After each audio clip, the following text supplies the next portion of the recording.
एक छोटे से कस्बे विद्यानगर में, जहां सुबह मंदिर की घंटियों से माहौल पवित्र हो जाता और शाम को चाय के ठेलों पर भीड़ लगी रहती थी, एक पुराना सा मकान खड़ा था। पीली दीवारों और लकड़ी की झरोखों वाला यह मकान अपनी अजीब कहानियों के लिए पूरे कस्बे में मशहूर था। लेकिन उसकी असली पहचान उसके मालिक राजेश वर्मा से थी। राजेश वर्मा एक सख्त मिजाज और लालची आदमी था। उसकी आंखों में हमेशा पैसों की चमक रहती। कस्बे वाले उससे डरते थे, क्योंकि वह अपने किराएदारों से न सिर्फ सख्त बर्ताव करता, बल्कि अक्सर गैर जरूरी मांगें भी रखता। उसी मकान के एक छोटे हिस्से में रहती थी एक गरीब विधवा, सरिता देवी। उसके साथ थी उसकी 5 साल की बेटी अनवी। 3 साल पहले उसके पति राजेश कुमार का सड़क हादसे में देहांत हो गया था। तभी से सरिता अकेले ही अपनी बेटी की परवरिश कर रही थी। कस्बे की एक छोटी सी दुकान पर वह सिलाई कढ़ाई का काम करती, लेकिन आमदनी इतनी कम थी कि हर महीने किराया देना उसके लिए एक बड़ी मुश्किल बन जाती। हर महीने की 5 तारीख को राजेश वर्मा अपनी मोटी डायरी और कलम लेकर दरवाजे पर आकर जोर से आवाज लगाता, सरिता जी, किराया तैयार है या नहीं? सरिता हर बार उसकी आवाज से सहम जाती। अक्सर किराया पूरा न होने पर राजेश एक अजीब सी मुस्कान के साथ कहता, अगर पैसे नहीं हैं तो कोई और इंतजाम कर लेंगे। उसके शब्दों में छुपी धमकी सरिता के दिल को दहला देती। अनवी मासूमियत से पूछती, मां, ये अंकल इतना क्यों चिल्लाते हैं?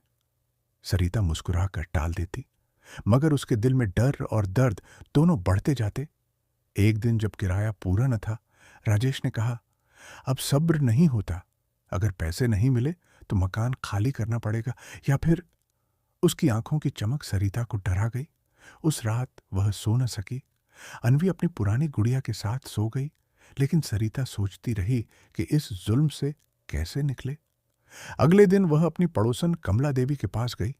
कमला 70 साल की बुजुर्ग औरत थी, तेज दिमाग और साफ जुबान वाली, जो हर गरीब की मदद को तैयार रहती थी। सरिता ने अपनी परेशानी बताई। कमला ने उसका हाथ पकड़कर कहा, बेटी, राजेश वर्मा को मैं अच्छी तरह जानती हूं। वह कमजोरों को दबाने की कोशिश करता है, मगर अब उसे सबक सिखाना जरूरी है। कमला ने कस्बे के 2 और इज्जतदार लोगों को बुलाया। एक थे मोहन शर्मा, जो स्कूल के अध्यापक थे, और दूसरे संजय गुप्ता, जो कस्बे की सबसे बड़ी दुकान के मालिक थे। तीनों ने मिलकर योजना बनाई। अगले महीने जब राजेश किराया लेने आएगा, तो उसे कस्बे के चौक में सबके सामने शर्मिंदा किया जाएगा।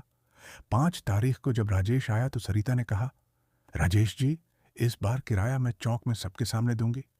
लालच में आकर राजेश मान गया। शाम को कस्बे के चौक पर लोग इकट्ठा हुए। सरिता ने राजेश को किराया दिया, लेकिन जैसे ही वह कुछ कहने को हुआ, कमला देवी ऊंची आवाज में बोली, राजेश वर्मा, तुम्हारे जुल्म अब सबको पता है। तुम गरीब किराएदारों को तंग करते हो, उनसे गलत मांगे रखते हो। अगर अब भी न रुके तो पूरा कस्बा तुम्हारे खिलाफ खड़ा होगा।